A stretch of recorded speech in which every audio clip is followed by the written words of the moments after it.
This bulletin is brought to you by Good Morning Pihalia. Enjoy the warmth and indulge in the deliciousness. Good morning, good morning.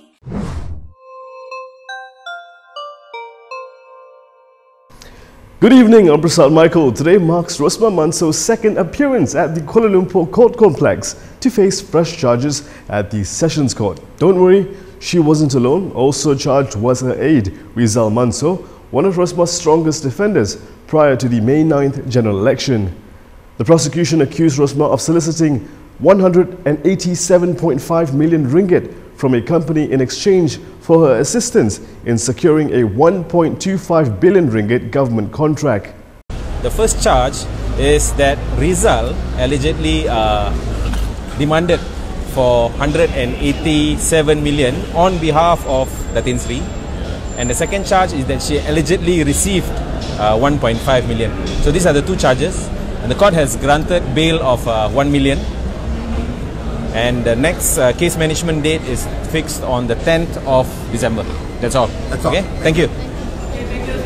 According to the charge sheets, she and Rizal attempted to solicit the sum sometime between March and April 2016 from Saidi Abang Samsudin, the managing director of J Park Holdings Sendirian Berhad. The offence allegedly took place at the upmarket Italian restaurant located opposite UMNO's main headquarters at the Putra World Trade Center in Kuala Lumpur. The charge sheet stated that 187.5 million ringgit is equivalent to 15% of the total project value. Prosecutors claim Rosmah only received a fraction of the sum solicited. Meanwhile, the charge sheet against Rizal stated that he received 5 million ringgit on Rosmah's behalf in Kuala Lumpur on 20th December 2016. According to the charge sheet against Rosmah, she received 1.5 million ringgit from Saidi at a home at Jalan Langgar Duta, Kuala Lumpur on 7 September 2017 for the same reason. In all, the charge sheet inferred that 6.5 million ringgit in bribes were meant for Rosmah. Prosecutors also charged Rizal for attempting to solicit 25 million ringgit from Saidi for his services and eventually received 500,000 ringgit. If found guilty, Rosmah and Rizal can be slapped with a maximum 20-year jail sentence and fined not less than 5 times the total amount of gratification for each charge. Rosmah and Rizal weren't the only ones charged today. Let's not forget Putrajaya MP Tengku Adnan Tengku Mansor. He was charged with allegedly taking 3 million ringgit in bribes during his term as Federal Territories Minister. This was alleged to have taken place on 2 occasions, according to the charges brought against him by the MACC.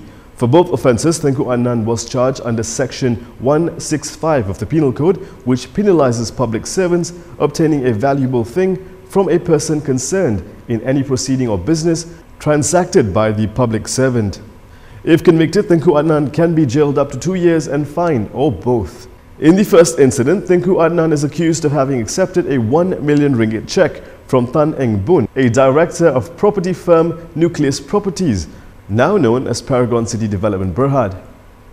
The offence is because Tan has an alleged working relationship with Tengku Adnan as the Federal Territories Minister in regards to a plot ratio for a development project in Jalan Samarak. Tan was charged in a separate courtroom for abetting the offence.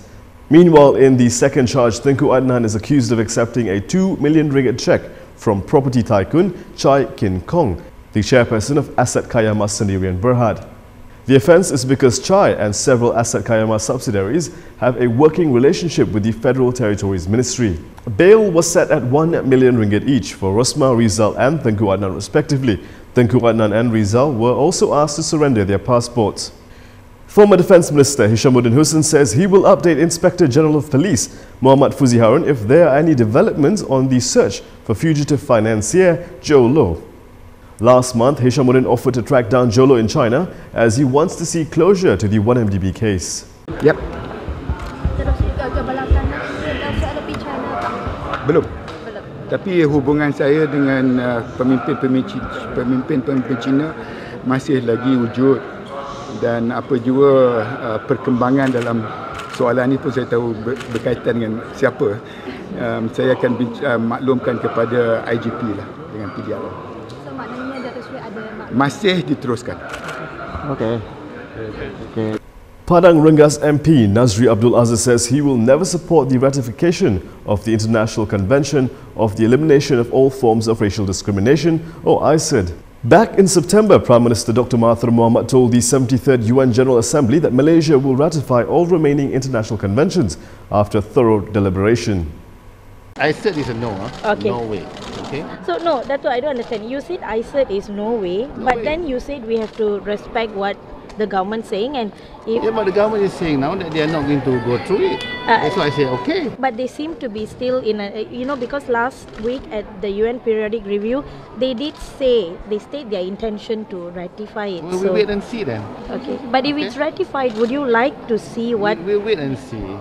Okay, we'll cross the bridge and we'll come to the river. Okay.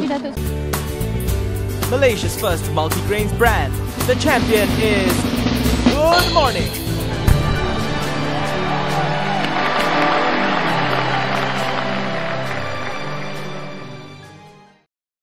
And that is all from me today. For more stories, go to KiniTV.com. Please subscribe and share this video. I'm Rizal Michael. Thank you for watching and good night.